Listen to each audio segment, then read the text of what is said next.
ఆర్ఆర్ఆర్ దక్షిణ భాగం పనులను కేంద్రమే చేపట్టనుందా? తెలంగాణ ప్రభుత్వానికి కేంద్రం ఆమోదం తెలిపిందా? భూసేకరణతో పాటు సేకరించిన భూములకు చెల్లించే పరిహారంలో కేంద్రానికి కాంగ్రెస్ సర్కార్ ఏం చెప్పింది?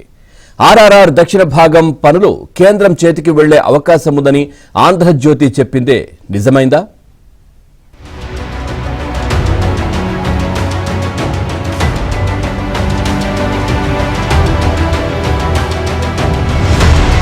రీజనల్ రింగ్ రోడ్ దక్షిణ భాగం పనులను కూడా కేంద్రమే చేపట్టనుంది. ఈ మేరకు తెలంగాణ ప్రభుత్వానికి కేంద్రం తన ఆమోదాన్ని సూత్రప్రాయంగా తెలియజేసినట్టు అత్యంత విశ్వసనీయ వర్గాల ద్వారా తెలిసింది. ఆర్ఆర్ఆర్ ఉత్తర భాగాన్ని కేంద్రం ఆధ్వర్యంలోనే నిర్మిస్తున్న నేపథ్యంలో దానికి సమాంతరంగా దక్షిణ భాగాన్ని కూడా నిర్మించాలని విజ్ఞప్తి చేస్తూ రాష్ట్ర ప్రభుత్వం ఇటీవల కేంద్రానికి లేఖ రాసింది. రహదారికి అవసరమైన భూసేకరణతో పాటు సేకరించిన భూములకు చెల్లించే పరిహారంలో తెలంగాణ వాటాగా 50% ఇస్తామని తెలిపింది. రహదారి మార్గాన్ని ఖరారు చేసే అలైన్మెంట్కు భూసేకరణకు అనుమతి ఇవ్వాలని కోరింది. ఈ అంశాలను పరిగణలోకి తీసుకున్న కేంద్రం తాజాగా ఆర్ఆర్ఆర్ దక్షిణ భాగాన్ని నిర్మించేందుకు అంగీకారం తెలిపినట్లు సమాచారం.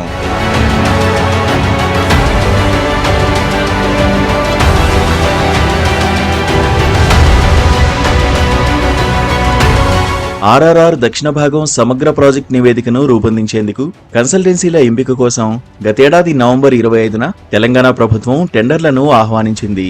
డిసెంబర్ 16 వరకు గడువు విధించి 17న టెండర్ బిడ్లను తెరుస్తామని ప్రకటించింది. వివిధ కారణాలతో చివరి తేదీ వరకు ఒక్క టెండరు రాలేదు. దీంతో ప్రభుత్వం మళ్లీ టెండర్లను పిలిచి జనవరి 20 వరకు గడువిచ్చింది. కానీ ఈలోపే మళ్లీ ఆ టెండర్లను కూడా రద్దు చేసి టెండర్ల నోటిఫికేషన్లో పలు మార్పులు చేర్పులు చేసింది.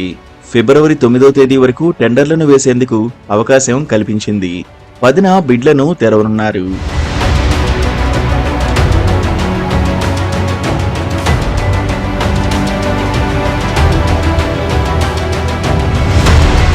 ఆర్ఆర్ఆర్ దక్షిణ భాగాన్ని నిర్మించేందుకు కేంద్రం అంగీకరించిన నేపథ్యంలోనే డిపిఆర్ కోసం ఆహ్వానించిన టెండర్లను రాష్ట్ర ప్రభుత్వం రద్దు చేయడంతో పాటు అందులో పలు మార్పులను చేసి కొత్త నోటిఫికేషన్ జారీ చేసినట్టు తాజాగా తెలిసింది.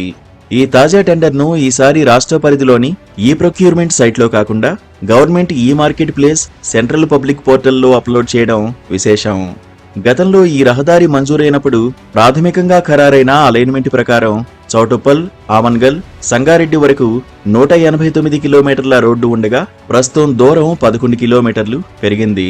తాజాగా ఆహ్వానించిన టెండర్ నోటీసులో 200 కిలోమీటర్ల రహదారికి డిపిఆర్ ఇవ్వాలని పేర్కొన్నారు.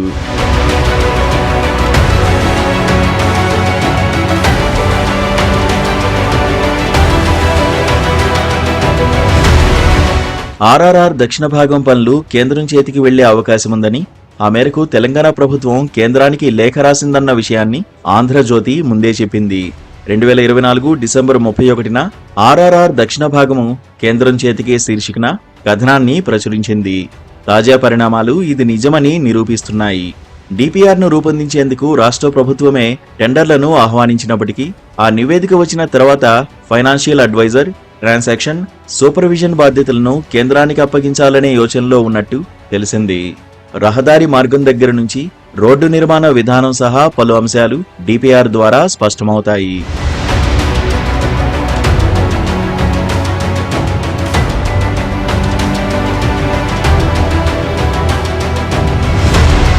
మార్గమధ్యంలో వెహికల్ అండర్ పాస్లు, రోడ్ ఓవర్ బ్రిడ్జిలు, క్రాసింగ్ జంక్షన్లను ఎన్ని ఏర్పాటు చేయాల్సి ఉంటుంది? రహదారి వెళ్లే మార్గంలో గ్రామాలు, ఆవాసాలున్నాయా? చెరువులు, కుంటలు ఎన్ని ఉన్నాయి? సాగు చేసుకుంటున్న భూములు, అటవీ భూములు ఎన్ని ఉన్నాయి? వాటి సమగ్ర వివరాలను సేకరిస్తారు. ప్రస్తుతం ఈ మార్గంలో తిరిగే వాహనాల లెక్క తేలితే రాబోయే 15-18 ఏళ్లలో వాటి వృద్ధి ఎలా ఉంటుంది? దాని ప్రకారం టోల్ ద్వారా ఎంత ఆదాయం వస్తుందనే దానిపైన స్పష్టత వస్తుంది. దాని ప్రకారమే రహదారిని ఏ విధానంలో నిర్మించాలనే దానిపై ఒక అంచనా వస్తుంది.